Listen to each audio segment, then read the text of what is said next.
Muito bem, é diferente hoje, mas uma muito boa noite a todos, principalmente o pessoal de Alvorada, mas também eu vi que tem pessoas ali desde o Rio de Janeiro, por São Paulo, por Paraná presentes.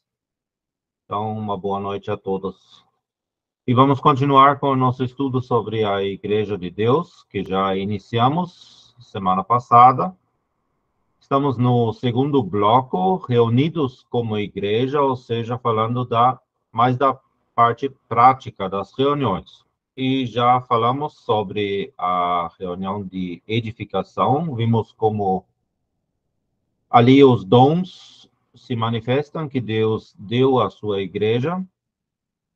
Abordamos também alguns cargos ou ofícios que são mais locais, enquanto a dons dados ao corpo inteiro, e também são exercidos em todo o corpo.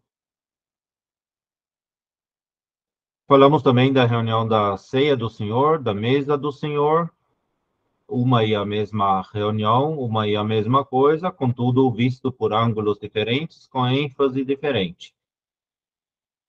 E temos visto também que ali, na verdade, está o ponto de partida para todo e qualquer tipo de serviço, também para todo e qualquer outro tipo de reunião. E das reuniões que nós abordamos, falta ainda uma, a reunião de oração, e entraremos também, se Deus o permitir, hoje já na posição da mulher, de forma geral, e também nas reuniões da igreja. Também tem instruções na palavra de Deus para esta parte. Nós já mencionamos agora essas reuniões como no caráter de igreja e vimos três reuniões principais: o partir do pão, também a reunião de edificação ou de ministério ou de pregação, como quiserem, e também a reunião de oração. E não é porque estamos tratando dela por fim que seja a menos importante, embora muitas vezes, até mesmo porque acontecem durante a semana, geralmente aparenta ser uma das menos importantes, porque há menos pessoas presentes, e às vezes, de fato, não estamos dando o devido valor a essa reunião. Contudo, hoje nós veremos que ela tem a sua importância na palavra de Deus, que é uma reunião muito importante na vida da igreja. Também nesta reunião temos a presença do Senhor Jesus no meio. Em Mateus 18, versículos 19 a 20, e já abordamos num outro contexto esse versículo, principalmente o versículo 20, e vimos também em que contexto ele se encontra. Ali lemos nesses dois versículos: também vos digo que, se dois de vós concordarem na terra acerca de qualquer coisa que pedirem, isso lhes será feito por meu Pai que está nos céus. Porque onde estiverem dois ou três reunidos em ou ao meu nome, aí estou eu no meio deles. Então, colocando esses dois versículos assim no contexto, nós vemos de uma forma mais clara que essa palavra porque ela está dando no versículo 20 o motivo ou a razão do versículo 19 se cumprir ou acontecer. No versículo 19, o Senhor Jesus está dizendo que se dois de vós concordarem aqui na terra acerca de qualquer coisa que pedirem, então o Pai que está nos céus, ele atenderia, ele faria aquilo que esses dois estão pedindo. E ele o faz porque versículo 20 precisa entrar em ação, o versículo 20 precisa ser realizado, ser uma realidade, que esses dois, e aí ele aumenta para dois ou três, de fato, têm que estar reunidos ao nome do Senhor Jesus. Apenas porque ele está no meio e porque ele é reconhecido como autoridade, também o Pai que está nos céus faria ou atenderia esses pedidos. Pedidos, portanto, que estão também de acordo com a vontade do Pai. Do contrário, ele não atenderia. Então, esse versículo 19, ele nos mostra a importância já da oração coletiva. E não fala da oração individual, mas sim dois de vós concordarem na terra. E nós temos visto nos versículos anteriores, nas reuniões da semana passada, que ali o contexto é igreja. Muito bem, então essa reunião de oração, ela também é uma reunião ao nome do Senhor Jesus, assim como as demais que temos visto. E é um grande privilégio. A oração em si é um privilégio tanto pessoal como também coletivo. Não é uma coisa natural que um ser humano possa se comunicar livremente com Deus, com o Senhor Jesus. Podemos simplesmente falar com Ele como se Ele estivesse ao nosso lado. Nós vemos isso nas religiões que existem neste mundo, que o ser humano inventou. Geralmente, ali não se fala livremente com a chamada divindade, mas sim tem que cumprir com certos ritos, tem que fazer certas coisas, para que então a divindade se mostre graciosa e atenda eventualmente os pedidos daqueles que estão orando. Com o nosso Deus, com o nosso Senhor Jesus, no cristianismo, isso é diferente. Tanto pessoalmente podemos falar com Ele, como também de forma coletiva, então. Temos alguns versículos mencionados aqui, de Hebreus, capítulo 4, e versículo 16.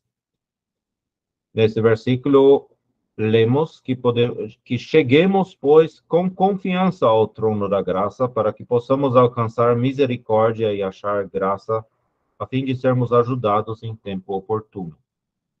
Portanto, esse versículo nos mostra que podemos ter confiança, que podemos ter liberdade para chegar diretamente na presença de Deus.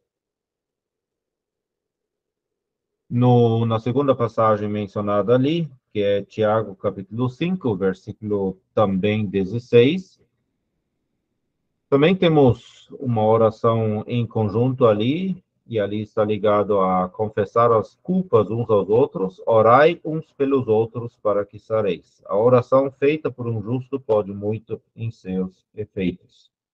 Então, nós vemos ali sublinhado o poder da oração, e Deus, portanto, se agrada em ouvir a nossa voz em oração, e também temos essa instrução de orar uns pelos outros, num contexto bastante específico ali, mas isso também se aplica de forma geral.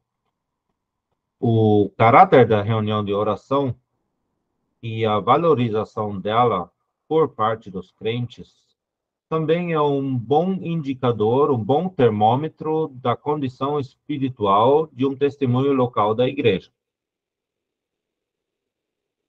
Já mencionei inicialmente que a reunião de oração muitas vezes é a menos visitada por diversos motivos. Um deles porque é durante a semana, alguns têm que trabalhar nesse horário ainda, outros talvez estejam na faculdade, na escola, mas esses são, ou melhor, esses motivos são motivos válidos também diante de Deus. Ele sabe disso, e ele não vai nos acusar por uma falta devido a essas obrigações que temos também neste mundo. Mas se nós simplesmente faltarmos a esta reunião de oração por algum capricho, não por motivos legítimos, aí já é uma questão diferente. Será que realmente estamos valorizando a presença do Senhor Jesus no meio daqueles dois ou três que se reúnem ao seu nome? E, infelizmente, existem irmãos e irmãs que raríssimas vezes se fazem presente numa reunião de oração, embora pudessem. E, por isso, podemos ter nessa reunião um termômetro melhor, até mesmo, da condição de um testemunho local do que da própria reunião da ceia. que essa muitas vezes é a mais visitada. Por quê? Porque de alguma maneira, não sei o motivo pelo qual, mas parece que na cabeça das pessoas, na percepção das pessoas, também de nós crentes, essa reunião tem um caráter aparentemente superior. E embora, como temos visto, é ali que se expressa também a comunhão com Deus o Pai e com o seu Filho e uns com os outros, é a reunião onde lembramos de forma especial da pessoa do Senhor Jesus e também de sua obra. Ainda que seja assim, essa reunião, ela é tanto uma reunião ao nome do Senhor, quanto a reunião de oração, ou vice-versa. A reunião de oração é tanto uma reunião ao nome do Senhor, quanto a reunião da ceia. Então, por esse prisma, não faz sentido nenhum negligenciarmos, por exemplo, a reunião de oração, por acharmos talvez que não seja tão importante, e nos fazermos presente na reunião da ceia. Não. Quando podemos, quando temos a oportunidade e possibilidade, quando não existem motivos legítimos para não estarmos, o Senhor gostaria de nos ver ali também. E o nosso desejo deveria ser também de estar ali e vê-lo. Na reunião de oração, a oração é uma oração coletiva dos cristãos. E hoje em dia, nós vemos muito pouca oração verdadeira coletiva na cristandade. E por que isso? Talvez porque há uma mistura muito grande de poucos crentes na cristandade com muitos incrédulos. Os cristãos que se professam ser cristãos, que têm apenas uma profissão pela boca, mas não têm de fato vida eterna, não têm de fato vida de Deus, é percentualmente maior do que os verdadeiros crentes. E uma pessoa incrédula, obviamente, ela não tem o que orar, a não ser que fosse para confessar os seus pecados ao Senhor, reconhecer-se pecador e aceitar a Ele como Salvador. E se tiver ainda alguém ouvindo ou também presencialmente ali, que ainda não tem a salvação, então hoje ainda é um dia de salvação. Hoje ainda você pode se chegar ao Senhor Jesus e aceitá-lo como teu Salvador. Um outro motivo, talvez, pela qual a oração coletiva é muito pouco praticada na cristandade, é que há muita atividade. Onde você olha na cristandade, nas diversas chamadas igrejas, denominações, comunidades, etc., muita atividade, principalmente no âmbito social e também na área do evangelismo. E essas atividades em si, elas não são erradas. Mas se elas estiverem em eminência, se elas estiverem à preeminência, então devemos nos perguntar também, e nós todos incorremos nesse perigo, por isso eu digo nós, não estamos aqui falando de outros como se isso não acontecesse no nosso meio, ou não pudesse acontecer. Acontecendo isso, estamos nos assemelhando muito com os cristãos professos de Laodiceia, que diziam, somos ou sou rico. Eu tenho tudo, eu posso fazer muita coisa. Só que vida verdadeira não estava presente ali. Isso muitas vezes se verifica hoje também. E mais ainda hoje do que nos dias iniciais da igreja, obviamente. Como era a situação lá no início? Em Atos 2, versículo 42, e esse versículo já temos mencionado agora algumas vezes, Atos 2, 42, nós lemos que eles perseveravam na doutrina dos apóstolos, eles perseveravam na comunhão, eles perseveravam no partir do pão, e eles perseveravam nas orações. Esse perseverar se manifestava nessas quatro características. E também nas orações. E embora seja também ali mencionado por último da lista, como já disse, não é menos importante. O perseverar era por igual nos 4 itens. Isso nos falta um pouco hoje. Algumas passagens do livro de Atos mostram isso, até mesmo já no primeiro capítulo, quando nem igreja havia, quando o Espírito Santo não havia descido ainda a esta terra, no versículo 14, nós lemos que esses, e temos uma lista ali, principalmente os discípulos, eles perseveravam unanimemente em oração e súplicas. E aí nós ficamos sabendo que não estavam apenas presentes os 12 apóstolos, os 11 apóstolos, mais outros. Havia ali algumas mulheres, havia Maria, mãe de Jesus, e até mesmo os irmãos na carne do Senhor Jesus. E nesse momento, então, já o aceitaram. Embora nos evangelhos ainda lemos que eles não eram propriedade dele ainda. Agora em Atos, sim. E esse perseverar nós vemos em várias passagens no livro de Atos. Podem verificar isso posteriormente. E como que é a nossa situação hoje? Estamos nos assemelhando mais àquela perseverança na muita atividade? E vejamos que em Atos 2, versículo 42, essas atividades nem sequer são mencionadas.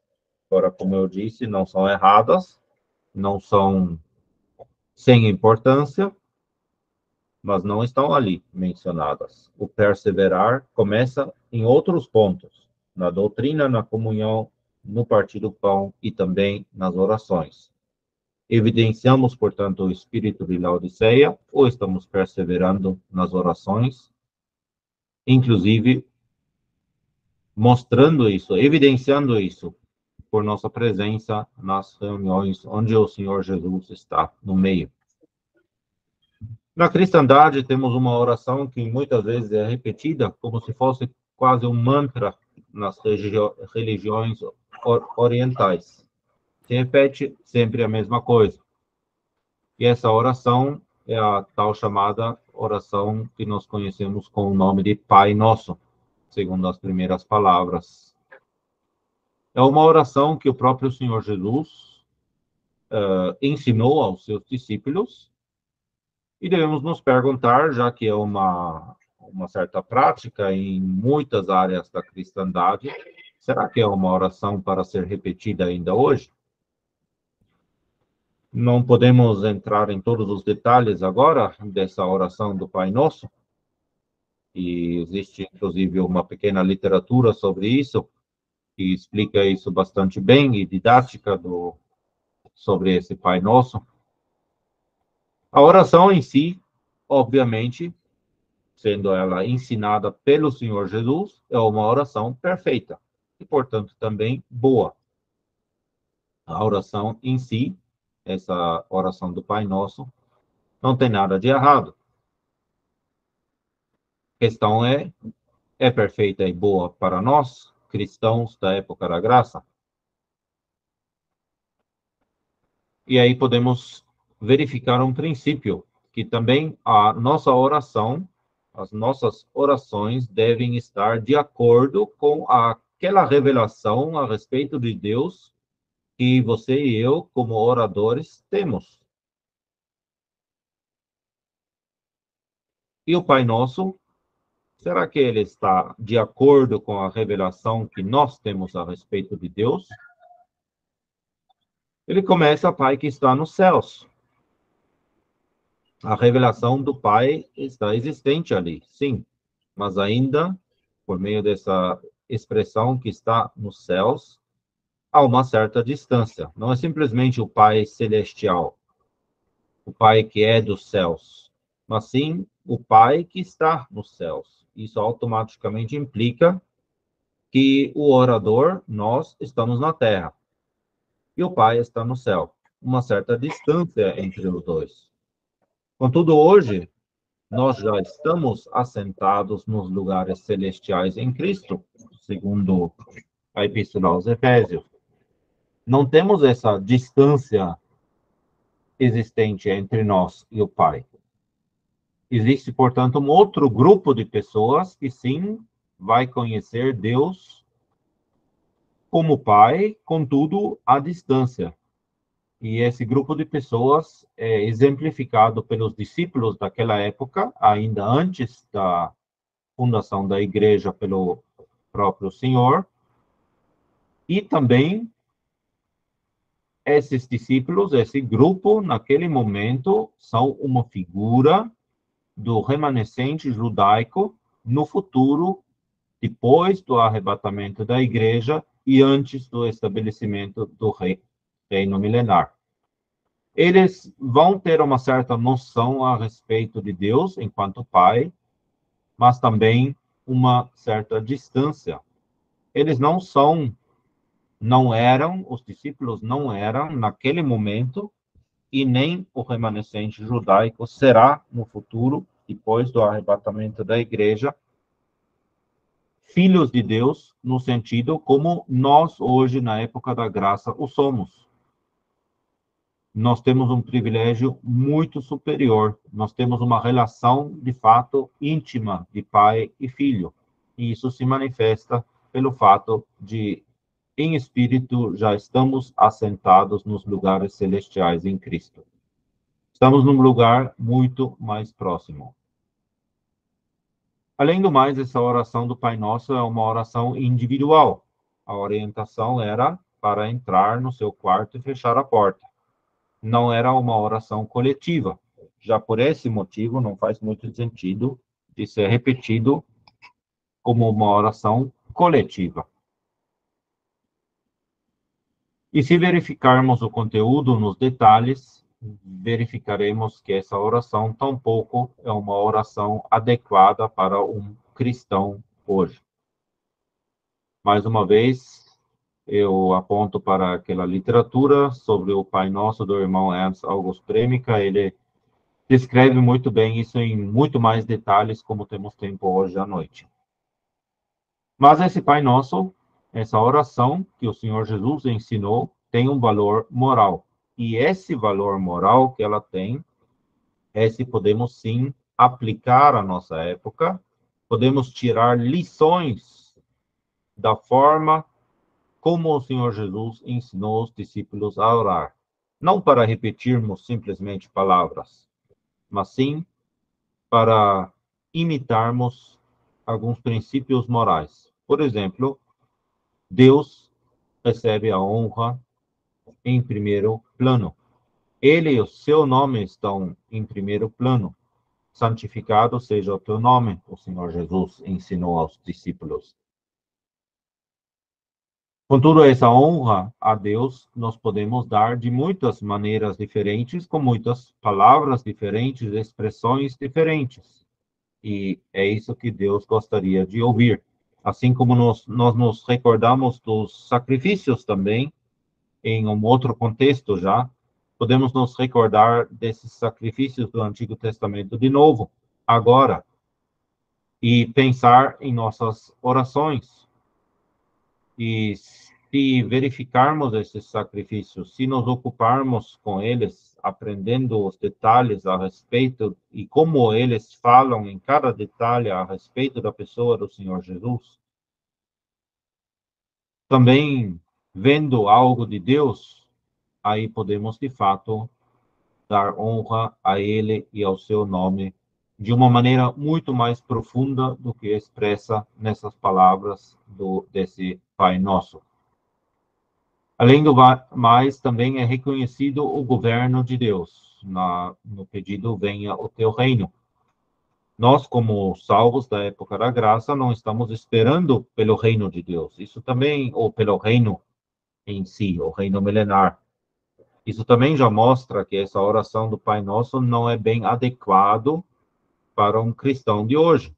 Esse pedido, venha ao teu reino, não está de acordo com aquilo que de fato nós esperamos. Esperamos antes a vinda do Senhor Jesus para o arrebatamento, para ele nos levar à casa do Pai. Mas também estaremos, diferentemente dos discípulos e também do remanescente judaico do futuro, estamos ligados ao próprio Rei, ao Senhor Jesus, como a sua noiva, como a sua esposa, como a sua rainha.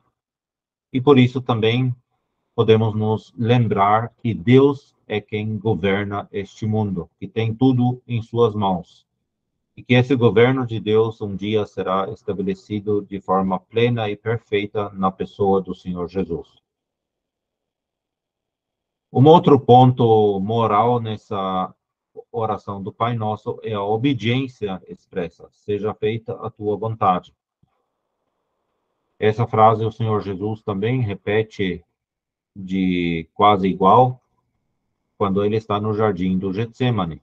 Podemos aprender dessa frase a sujeição e a obediência à vontade de Deus.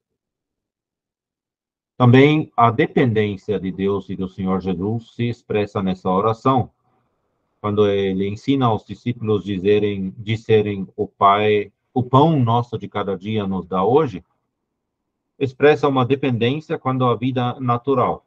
Também ele gostaria de ver essa dependência em nós, mas não apenas quanto à comida, mas em várias e muitas, em todas as áreas da vida.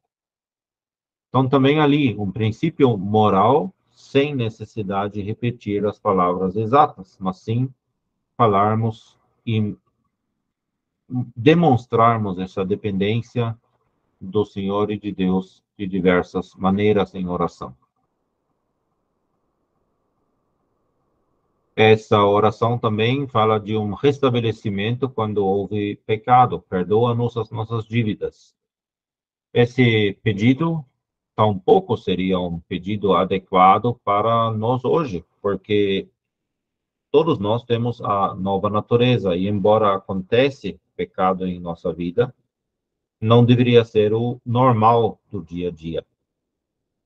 Enquanto esse pedido ali que o Senhor ensina a eles é um pedido repetido diariamente. Mas o valor moral de um restabelecimento também existe hoje. Então, podemos pedir por isso quando, de fato, aconteceu um pecado, uma falha, uma queda em nossas vidas. Também temos ali um pedido por proteção, não nos induzas à tentação, ou à provação, melhor. Proteção em todas as áreas também, de novo, da vida, não apenas quanto a provações ou tentações. Então, temos uma ordem moral também nesta oração do Pai Nosso que podemos, ou poderíamos, devemos também observar para nós. Primeiro, Deus, a dependência dele, depois, nós. Mas independente, como disse já várias vezes agora, independente de palavras que repetimos simplesmente. Como se dá a oração hoje em dia? Em João capítulo 16, versículo 23 e 24, nós temos uma orientação de novo do próprio Senhor Jesus, que diz: "E naquele dia nada me perguntareis. Na verdade, vos digo que tudo quanto pedirdes a meu Pai em meu nome, ele vos há de dar. Até agora, nada pedistes em meu nome." Por quê? Porque o Senhor Jesus estava presente ali com eles. "Pedi e recebereis, para que a vossa alegria se cumpra." Então, nós vemos aqui que o Senhor Jesus menciona uma oração feita na ausência dele, e esse é o fato que estamos vivendo hoje. E essa oração é feita no nome dele. Muito bem, o que significa uma oração em nome do Senhor Jesus? Isso significa, quando levarmos em conta que o nome, na Bíblia, muitas vezes, representa a própria pessoa. Então, isso significa que devemos orar de acordo com aquilo que o Senhor Jesus revelou de si mesmo e do Pai. Privilégio é um privilégio da dispensação da graça. A condição para que a oração seja atendida e ouvida é esta. Então, orar em nome do Senhor Jesus não é simplesmente uma fórmula. Terminar uma oração com essas palavras, em nome do Senhor Jesus, amém, não faz da oração ser uma oração em nome do Senhor Jesus. Pode ser que seja, se de fato estávamos orando de acordo com aquilo que o Senhor Jesus revelou de si mesmo e do Pai. Se não foi, simplesmente dizer essas palavras no final de uma oração não tem valor nenhum. Não é uma fórmula que transforma essa oração em uma oração no nome do Senhor Jesus. Também vemos em Judas 20 e Efésios 6, versículo 18, que devemos orar no Espírito Santo, de acordo com aquilo que o Espírito Santo nos guia e orienta. E atentemos para a preposição de orar no Espírito Santo, não para o Espírito Santo. O Espírito Santo, ele não recebe oração, nem adoração. Chegamos então à reunião de oração e pedidos. A palavra de Deus e a oração andam de mãos dadas, é uma unidade. E ali em João 15, versículo 7, lemos, por exemplo, se vós estiverdes em mim, as minhas palavras estiverem em vós, vejamos a palavra de Deus, pedireis tudo o que quiserdes, oração, e vos será feito. Inclusive aqui também, a oração atendida tem uma condição que as palavras do Senhor estiverem em nós. Então, precisamos ver a palavra e a oração em conjunto. Uma oração sempre está baseada na palavra de Deus e, para ser atendida, deve estar de acordo com a palavra de Deus. Jamais podemos exigir algo de Deus, tampouco. Ele não quer tampouco uma exposição de sabedoria na oração sobre a palavra dele. Isso evidencia antes orgulho humano. Não precisamos mostrar na oração o que tudo sabemos. Deus conhece a sua palavra. Isso não quer dizer que nunca devemos citar um versículo, por exemplo. Mas não como em forma de exposição da nossa própria sabedoria, ou exposição da palavra de Deus. Em João 14 também aprendemos que devemos orar pelo serviço para o Senhor. Também a oração coletiva tem por conteúdo e também a individual a glorificação do Pai no Filho de Deus. E também podemos e devemos orar pelo anúncio da palavra de Deus e também pedir por proteção. E não por fim também por todos os santos e servos do Senhor. Até mesmo um servo tão privilegiado quanto o apóstolo Paulo, ele pede a oração das pessoas. Ninguém é isento disso, ninguém pode dizer, eu não preciso da oração, eu estou superior aos demais. E também devemos orar por todos os homens e as autoridades em específico. E ali também pelas autoridades que não são favoráveis aos cristãos. Naquela época, quando Paulo escreve essas palavras, a autoridade era o imperador romano Nero, que queimava os cristãos como tochas nas estradas, nas ruas de Roma, por exemplo. E por esse homem, por essa autoridade, Paulo diz, devemos orar. Qualquer autoridade que temos tido até hoje, nas últimas décadas no Brasil, era muito melhor do que Nero. E também devemos orar pelos doentes. É um assunto específico de oração. Se examinarmos as orações que temos na palavra de Deus, então podemos verificar que elas geralmente são curtas, exatas, claras e contêm pedidos específicos. E assim deveríamos orar também. Não fazer muitos rodeios, não muitas palavras, mas sim curto, claro, chegando ao ponto. Isso, inclusive, faz uma reunião de oração ser uma reunião viva, onde todos estão envolvidos. Quem deve orar? 1 Timóteo 2, versículo 8, nos mostra em público todos os homens, ou seja, todas as pessoas do sexo masculino. 1 Coríntios 14, 34, aprendemos que as mulheres não devem orar em público. Ali é dito que não devem falar, porque assim ela tomaria, se ela o fizesse, a liderança influenciando os demais. Deus estabeleceu que em público ela não tem esse papel. Condições para orarmos. Aprendemos ali na palavra no Novo Testamento que devemos levantar mãos santas sem ira e dúvidas.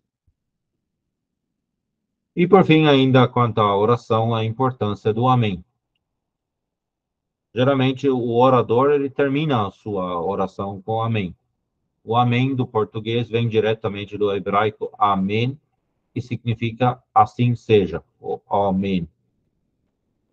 Literalmente, essa palavra até mesmo tem uma conotação de se firmar em alguma coisa, de ancorar-se. Ou seja, aquelas palavras que foram expressas na oração agora recebem uma confirmação, uma afirmação, uma âncora por meio do amém. Estamos de acordo com isso.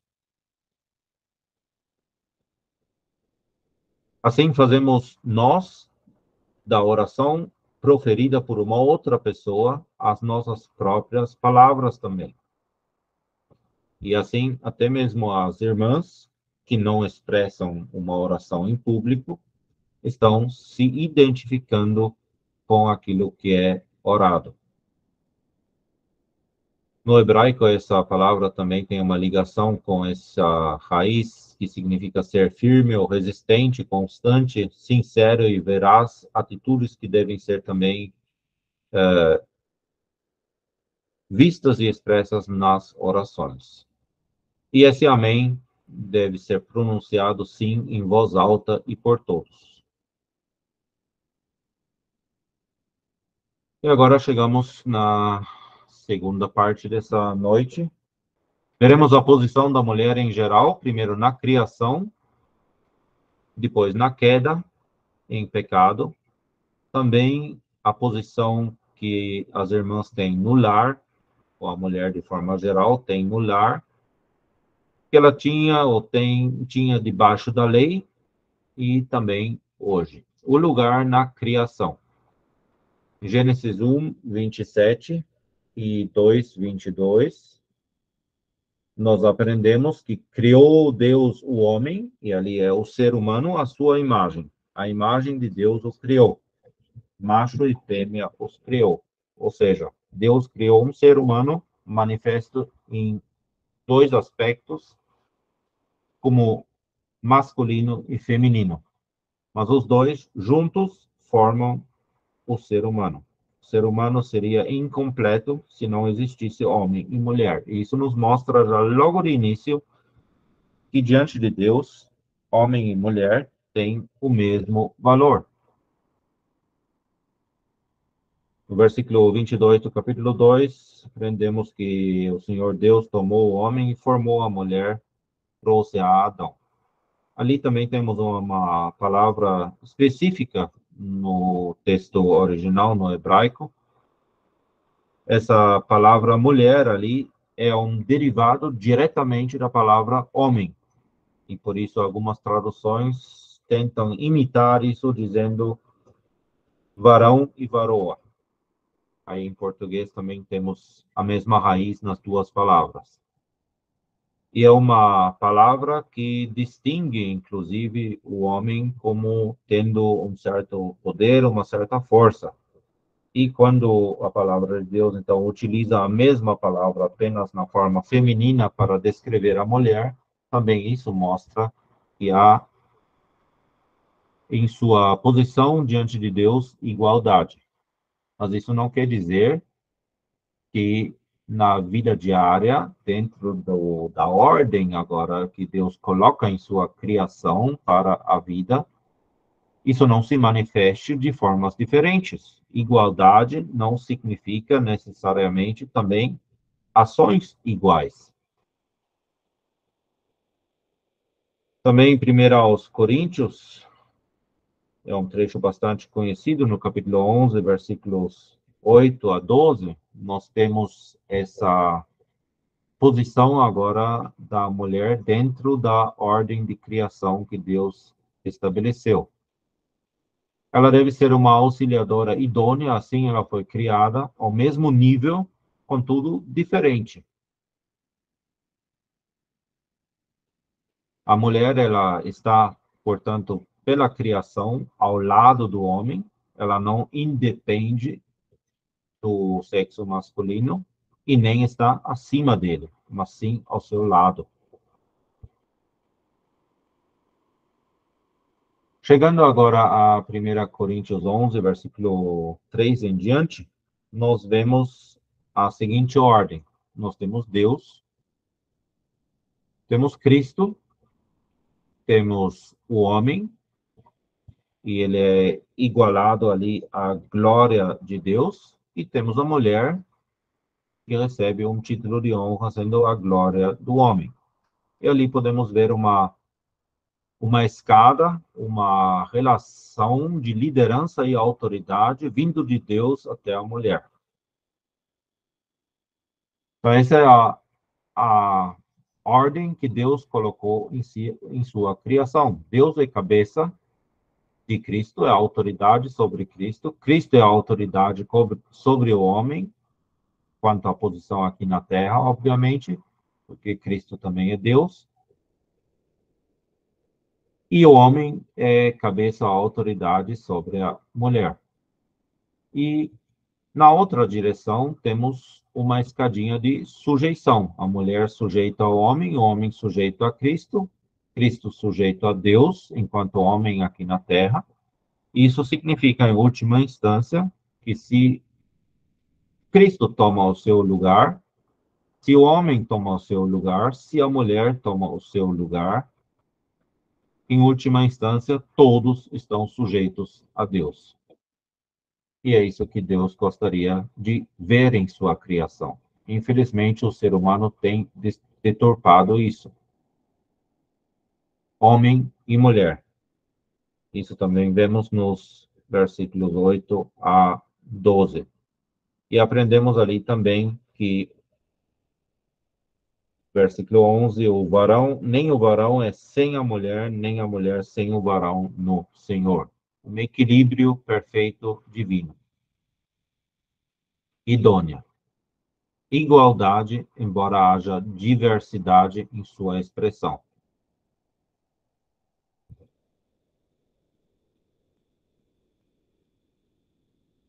Na criação, Deus, então, ele gostaria que a mulher reconhecesse a liderança que ele mesmo colocou e, por outro lado, tenha também um sinal de autoridade sobre a cabeça. E os anjos, versículo 10, eles devem ver essa ordem na criação. Eles querem observar isso. E onde melhor poderiam observar essa ordem, se não entre aqueles que confessam ser salvos, que confessam ter uma ligação direta com Cristo e com Deus. E no mundo, de forma geral, essa ordem foi invertida de diversas maneiras, mas entre aqueles que pertencem ao Senhor Jesus, esses poderiam e deveriam mostrar esses pensamentos de Deus para a sua criação, e os anjos estão nos observando nisto. No mesmo capítulo 11, nos versículos 14 a 15, lemos a respeito do cabelo, desse sinal de poderio, sinal de sujeição também. E aí se coloca a pergunta: esse cabelo tem que ser longo? Tem que ser curto? O que ele deve ser? Comprido, como alguns dizem também, e até mesmo algumas traduções bíblicas colocam essas palavras, embora no texto não está. No versículo 15, lemos: mas ter a mulher cabelo crescido lhe é honroso, porque o cabelo lhe foi dado em lugar de véu. Aí você poderia pensar, bom, a partir do véu, o véu está cobrindo e ele é geralmente mais longo, então o cabelo tem que ser longo. Não. Deus, ele inspira a sua palavra por meio do Espírito Santo de uma forma bastante exata. Ele usa expressões que se aplicam em todo o globo terrestre, em todas as culturas, entre todos os povos. Essa mulher na figura inferior, uma mulher africana, geralmente, ou muitas vezes, tem esses cabelinhos bem curtinhos, às vezes não mais que meio centímetro, 1 centímetro, e não vai crescer nunca. Você pode fazer o que quiser, você pode colocar adubo, não vai crescer. Já no hemisfério norte, mais para o norte, no hemisfério sul, mais para o sul, o comprimento do cabelo também é maior. Deus tem feito isso também de acordo com os lugares onde as pessoas estão vivendo naturalmente. Mas essa palavra, cabelo crescido, se encaixa em todos os contextos. E por isso também é bom a gente usar as palavras assim como a Bíblia as usa. Não falar em cabelo longo ou comprido para as mulheres.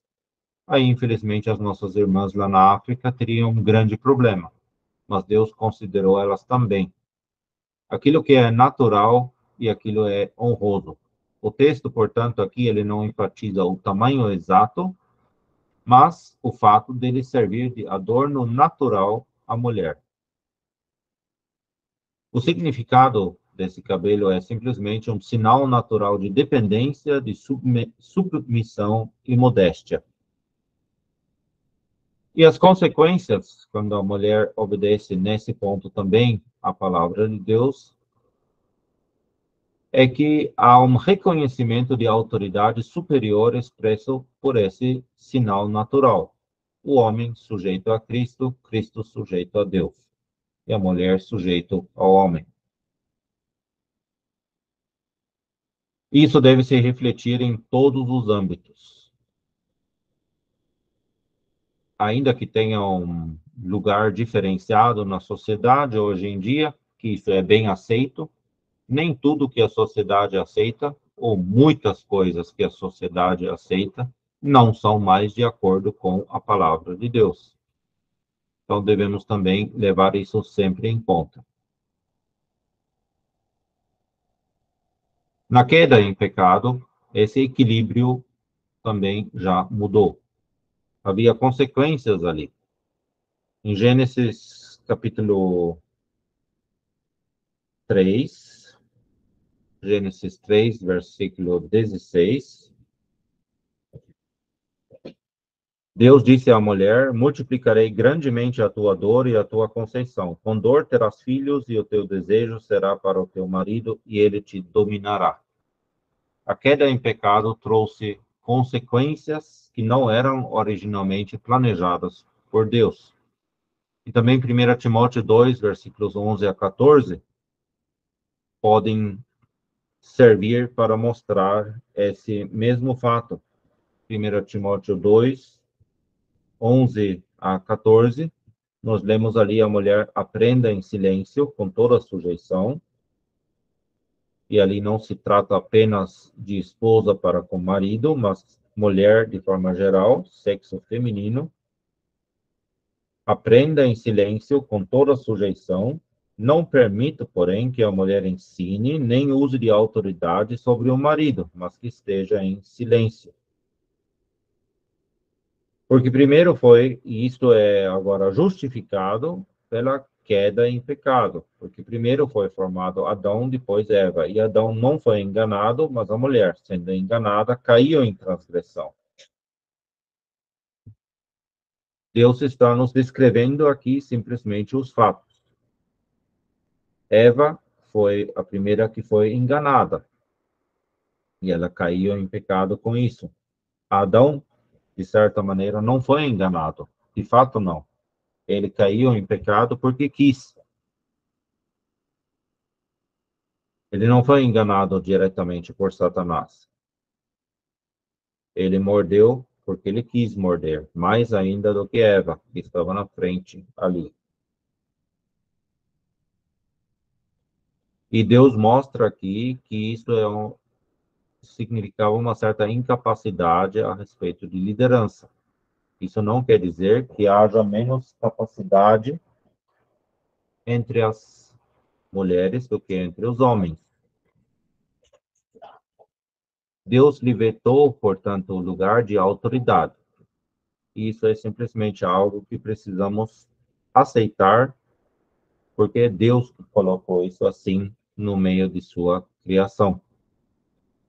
Não adianta querermos discutir se isso é justo, se não é justo, se existe mulher que tem capacidade de liderança natural melhor do que o homem. Em alguns casos, talvez até mesmo exista, e existe. Mas Deus, ele vê isso como temos lido aqui. Adão também foi culpado, até mais culpado do que a própria mulher, porque ele pecou de olhos abertos.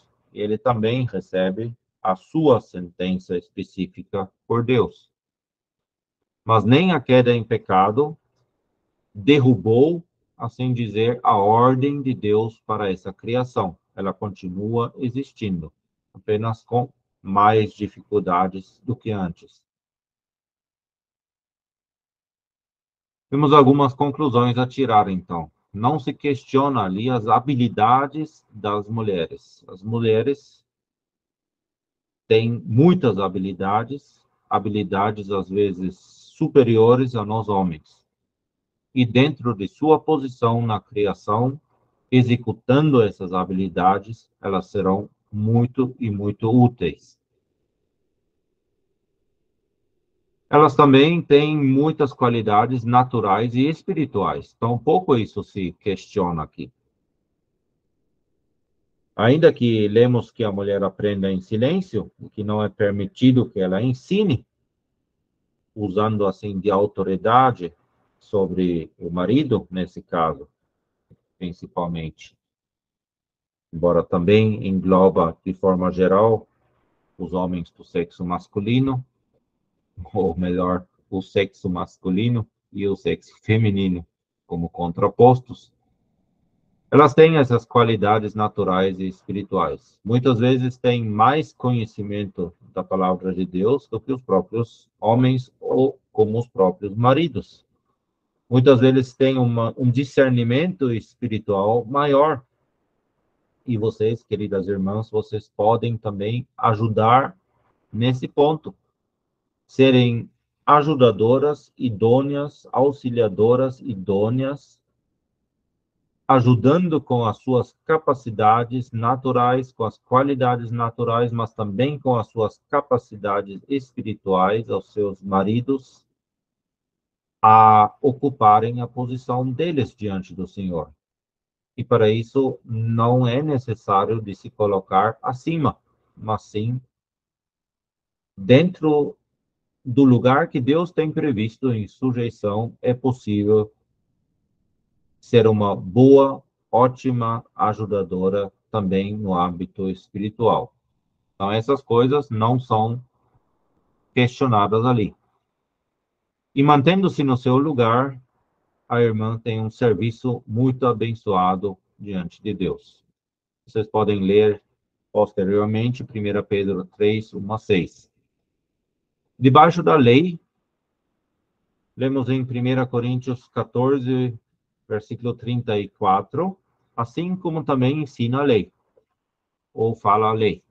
E aí você vai indo lá para o Antigo Testamento, verificando toda a lei, todo o Antigo Testamento, e não vai encontrar nenhuma lei específica que diga que a mulher não poderia falar, por exemplo. Mas toda a lei divina respira, de certa maneira, o ar da sujeição. Nunca houve liderança e autoridade quanto à mulher. E é isso que 1 Coríntios 14, 34 está aludindo ali. Faz referência à lei como um todo, faz referência ao, digamos assim, o espírito da lei divina. Agora, debaixo da graça, no lar, ela é uma auxiliadora idônea, inclusive também na criação dos filhos.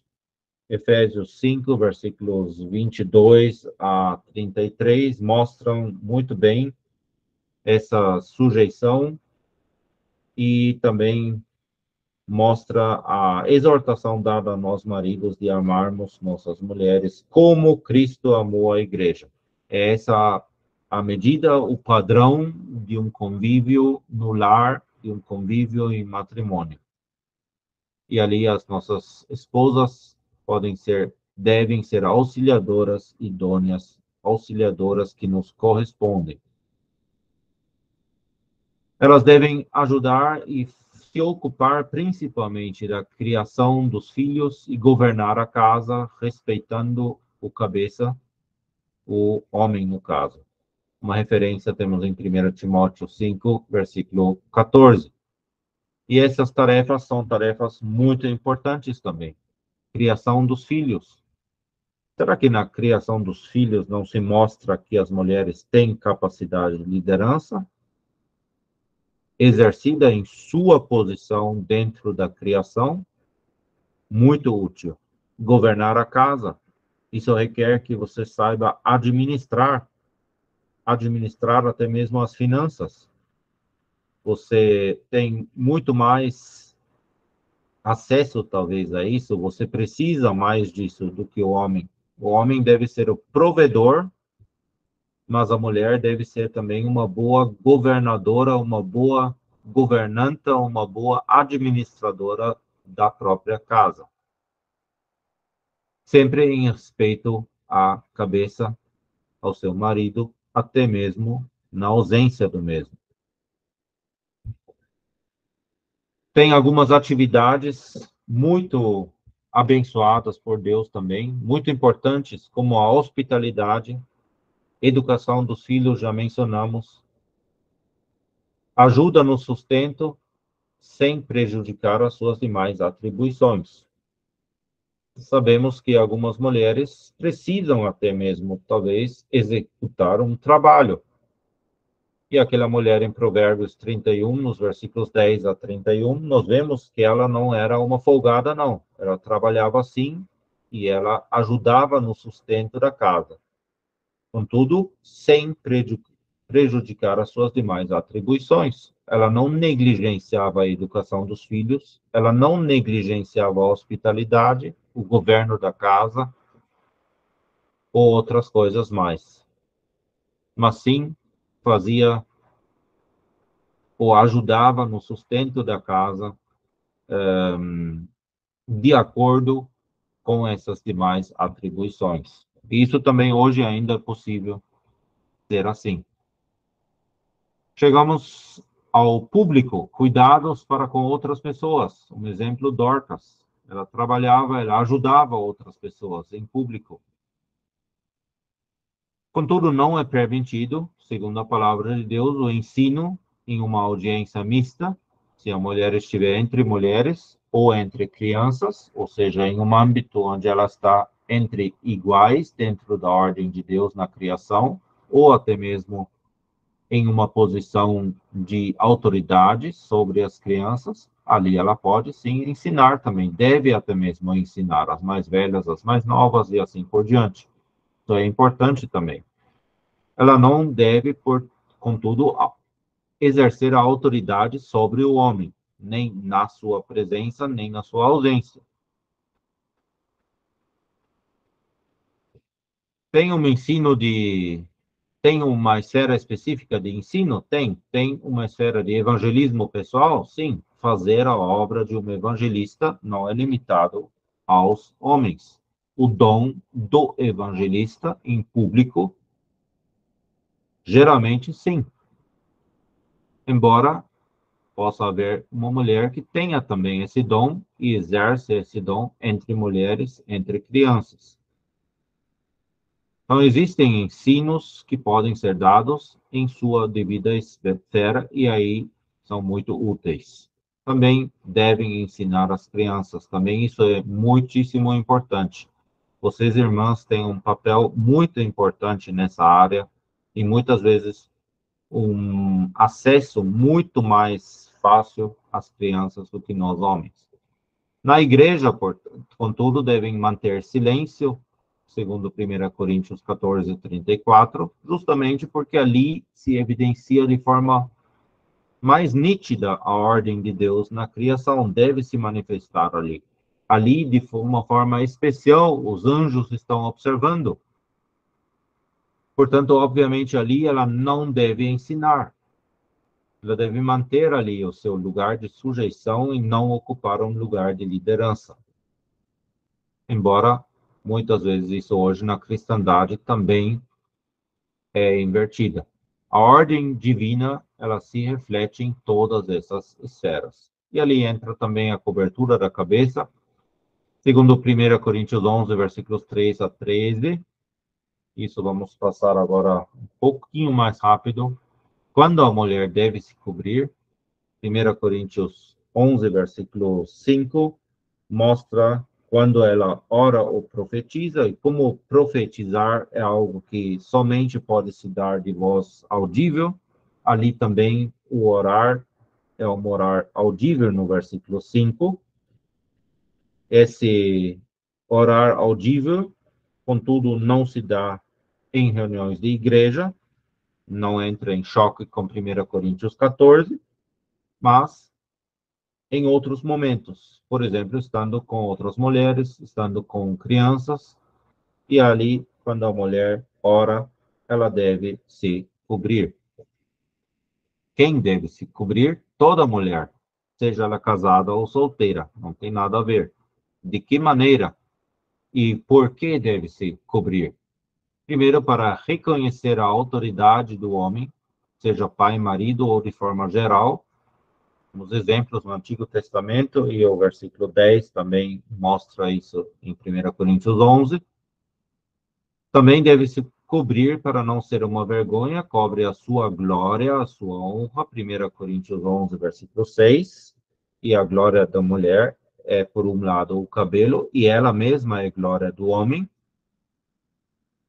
Também para cobrir a própria glória do homem, ela é a glória do homem. A glória do homem não deve ser vista, por exemplo, nas reuniões, onde o Senhor Jesus está no centro. Apenas ele deve ser visto ali. Também deve se cobrir nessas ocasiões por causa dos anjos, quando ela ora em público, em voz alta, sem homens presentes. Ela deve mostrar a sua diferença como mulher, para isso temos também o cabelo mencionado. Precisa ser assim como essas mulheres islâmicas ali? Óbvio que não. A palavra de Deus fala em cobertura apenas. Por que deve se cobrir, então, na reunião? Já aludi isso para que unicamente a glória de Cristo seja vista. Se a mulher não se cobrir na reunião, a sua própria glória é vista e também a glória do homem é vista. Mas o que deve ser visto na reunião é a glória de Cristo. Ele é o centro ali. Ela cobre a sua própria glória, o cabelo dela, e ela se cobre para não mostrar a glória do homem, que é ela mesma, a mulher. Em decorrência disso, quem é visto é Cristo e a sua glória. Já o homem, ele não se cobre porque ele é a glória de Deus, e a glória de Deus deve ser evidenciada também nas reuniões. Mediante a cobertura, a mulher, portanto, contribui para que a glória de Deus seja vista. Isso é um papel muito importante também, irmãs, que vocês podem desempenhar simplesmente por esse simples ato de cobrir. E ainda mais por causa dos anjos que observam, principalmente na igreja, a multiforme sabedoria de Deus. Tem que ser um véu? O texto, no original grego, não menciona em nenhum lugar a palavra véu. É uma palavra que foi inserida pelos tradutores, mas a expressão utilizada no grego significa simplesmente cobrir, envolver alguma coisa, ocultar, encobrir ou colocar em cima. Isso pode se dar por meio de um véu, mas não apenas e não somente por meio de um véu. Tem outras passagens que vocês verifiquem posteriormente. E no versículo 15, temos uma outra expressão, também traduzido como cobrir, que poderia ser traduzido também como capa, manta ou capote, ou membrulho envolto, aparece em Hebreus 1:12 como manto. Versículo 15, onde temos essa palavra véu de novo na nossa tradução, mas ter a mulher cabelo crescido lhe é honroso, porque o cabelo lhe foi dado em lugar de véu. E lembramos daquelas mulheres africanas de cabelinho curto, aquele cabelo curto desempenha o mesmo papel do cabelo comprido de alguma mulher que tem cabelo até aos pés.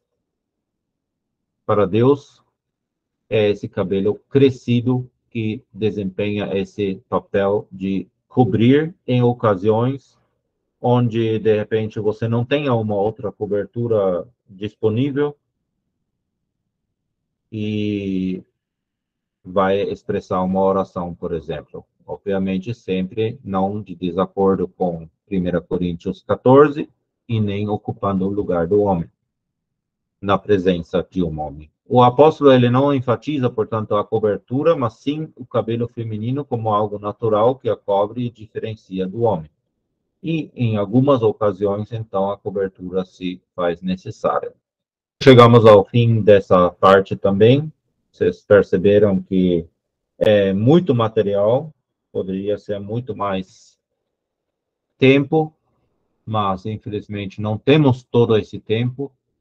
E por isso eu gostaria também de recomendar que vocês continuassem estudando esses temas também em casa e também com a ajuda daquele livro que eu já mencionei, A Igreja do Deus Vivo, que explica também muitos detalhes dessas palestras. Assim, resta para amanhã ainda, se Deus o permitir, o tema a respeito de guardar a unidade do Espírito. Que o Senhor possa abençoar a sua palavra e abençoar a todos vocês também.